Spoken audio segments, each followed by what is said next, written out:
What do you give a minimalist? What do you give someone who says they don't want to get? What do you give someone on your list who's zero waste or participating in the low impact movement? They told me not to get them anything, but I need to get them something. Hello everyone, happy Festivus. Who would I be if I didn't make a gift guide? So this holiday gift guide is going to be for everyone on your list who is minimalist, minimal-ish, a gift guide all about giving while living with less. So I have 11 gift ideas that I know I would love to receive as a sustainably minded person, and let's get into it. If you're someone who I'm buying a gift for this year, or you think I'm going to be getting you a gift, please click off the video now because I am going to spill the secrets of what I am getting for you. So go away. Go away. Okay, now that it's just me and my internet friends. Idea number 1 is consumables. Being a minimalist means we don't like to have a lot of clutter around us in our space, but everybody needs to eat. So if you give your minimalist friend something that they can eat and consume, this could be food you make yourself, special ingredients that they can use to prepare a type of cuisine you know they like, fancy spices, sauces, jams, jellies, chutneys. I know that I love that as someone who loves food. And as long as you're gifting them the food in a glass jar, the low waste people are going to be happy as well. My mom often gives me jam for Christmas and I love it. And I think that gifting a gourmet pasta sauce is a really nice idea. Just like everyone needs to eat, everyone needs to wash their body. So my next idea is hygiene.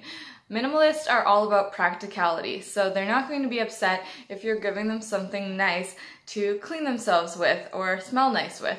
I don't recommend going to the store and buying whatever chemical-filled body wash that catches your eye, or even worse, buying one of those, sets, just every little lotion that claims to be for a different part of your body. No, we don't want that kind of clutter. What I'm going to recommend is buying from a sustainable brand. Like in Canada, we have one called the Green Beaver Company that has really good ingredients that are going to impress the low impact people on your list. Or better yet, you can go completely zero waste by making your own. I was recently gifted this body wash that my cousin Tiffany actually made for me, and I have been loving using this in the shower. It smells so good and I feel great knowing that she made it. That's so sweet. Last Christmas, I was also gifted a sugar scrub that was homemade as well in this cute little glass jar. As you can see, I used all of it. And the fact that you can make your own and they come in a jar is super nice.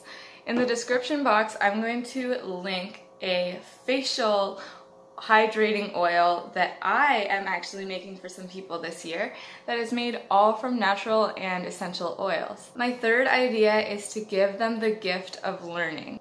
Instead of buying a physical gift for someone this year, you could make their day by buying them a class in something they're interested in that they can be going to week after week and thinking of you. You can find a lot of workshops on Groupon, and maybe you could even do it together.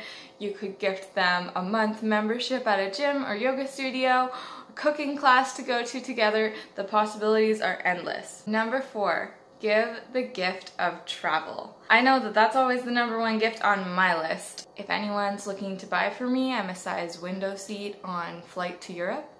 Purchasing a trip for someone is just such an amazing thing to do. It can be a trip to a different country if you're willing to splurge for that person and maybe you could go together, or a trip within your own city to go and see a show or a staycation in an Airbnb.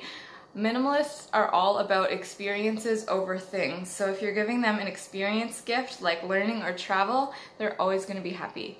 The next gift is a DNA test. This is one that I'm using for people on my list as well. In my acting life here in Toronto, I was lucky enough to do a commercial for the DNA testing site Ancestry.com, and after that they let me do a test of my own.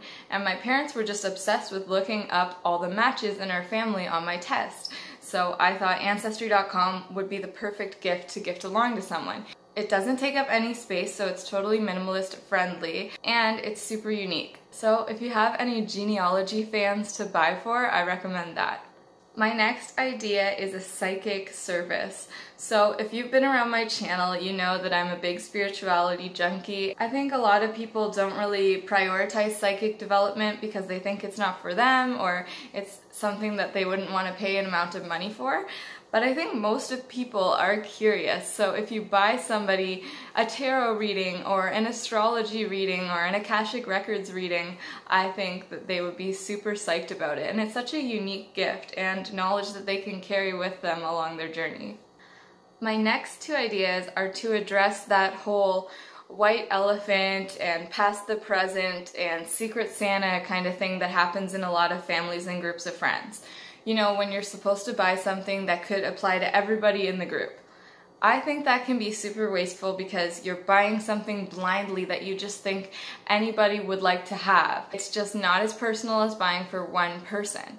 But if you are in one of these situations, why not try to convince the people to do a cookie swap instead? A cookie swap or baking swap is super fun because each person can just bring a consumable treat that's really nice and ideally they have made and put their own love into, and then everybody at the swap gets to leave with a different baked good instead of some junky thing that's just going to sit on their shelf until they decide to declutter it. In the same vein, you could do a talent swap. I think this is a really good and kind of funny, cheeky idea for families, because each member in the family usually has a different talent that maybe the rest of the family tries to make them bring out at the gathering.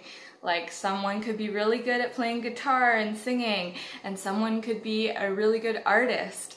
Well, what if instead of a Secret Santa, you decide the talent of each person in the group and draw names, and the person that you get has to use their talent to create a gift for you. So to create a song inspired by you, to draw your portrait, anything like that. As a minimalist, I don't like to buy new things very often, but I thought I would put one new, more traditional gift-like present on the list, and that is ethical clothing used to educate. I am purchasing this t-shirt. I'm putting it here because it hasn't arrived in the mail yet. Fingers crossed it does before Christmas. But I decided to purchase this shirt for someone in my life who I know really cares about the bee extinction problem that we're facing right now. And this top is from Wholesome Culture, and I read all about them, and they seem really legit with their ethics and really sustainable and environmentally friendly with all the materials they use and fair wages to the workers. Everything seems to check out. So I have decided to purchase this Plant These, Save the Bees top. And I think there are some cool ones to look at Wholesome Culture's site. The next idea is just simply spending time together. Cooking dinner for your loved one, giving them a massage, serenading them, anything like that. You don't have to spend any money on it, but it's honestly more special because you're giving yourself and your essence to that person. And finally, the 11th idea on my list of gifts for minimalists is the gift of donation. Giving your money to a cause that that person agrees with and is passionate about. This is the one that you can't go wrong with if you have someone who really doesn't want to receive any physical things and may be having a little bit of trouble receiving anything at all. You can donate your money or time to an organization that they believe in, and you're just really paying it forward. Giving a donation is important regardless of if it's for someone else or for yourself. During the holiday season, I think if you have money to give, it is a really good time to do so. And those are my ideas for you. I think that at least one of them should have sparked your interest, and hopefully this helped you if you have someone that you really don't know what to give them, or if you yourself as a minimalist are struggling with ideas of what to give people that lines up with your values. I know sometimes that is difficult for me because people speak in different languages when they haven't been exposed to how wasteful consumerism is. You can really have those people on your list that only feel loved and appreciated if you are throwing expensive goods in their face.